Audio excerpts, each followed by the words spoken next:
Messieurs, chers collègues, nous sommes très positifs sur la modernisation de la halle de glisse et le souhait d'en faire un lieu unique et attractif pour la pratique des sports de glisse.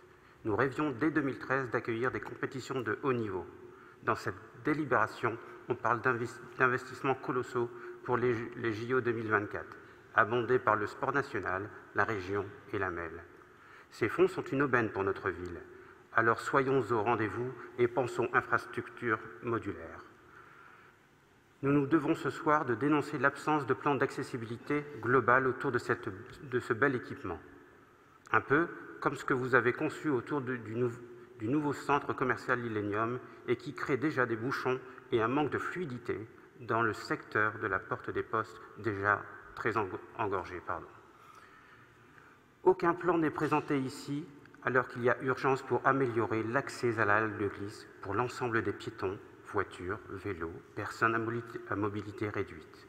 En particulier, pour ce type de sport, le fait que rien ne soit pensé en termes de parking est totalement inadapté aux usages quotidiens de l'équipement. Ce lieu reçoit des Lillois, des métropolitains et des équipes qui viennent de partout en France et au-delà de nos frontières. Et ils sont invités à se garer dans les rues avoisinantes, ou désormais probablement au parking de l'Illenium avec ses 900 places, et à faire le reste à pied, lourdement chargé de leur matériel. Avez-vous déjà vu la taille et le poids d'un sac de roller hockey? Quel accueil, quelle image donnons-nous de la ville de Lille? Jusqu'à présent, et vous le savez bien, les visiteurs se garaient de manière sauvage sur l'esplanade, faute de mieux. Mais elle a été fermée suite à l'invasion de visiteurs de l'Illenium, et elle est d'ailleurs en piteux état aujourd'hui. Des usagers se garaient là, et c'était toléré, puisqu'ils n'étaient pas sanctionnés. Une hypocrisie, en somme.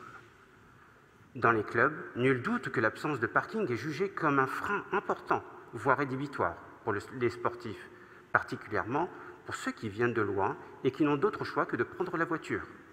Sans parler de beaucoup de parents qui amènent plusieurs enfants et du matériel imposant, en moins que, de moins les athlètes de haut niveau, l'accès pompier leur soit grand ouvert afin de pouvoir sans problème se garer le long de la halle.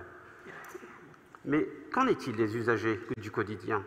Que dire aux femmes enceintes, aux personnes à mobilité réduite qui viennent conduire leurs enfants ou pratiquer eux-mêmes?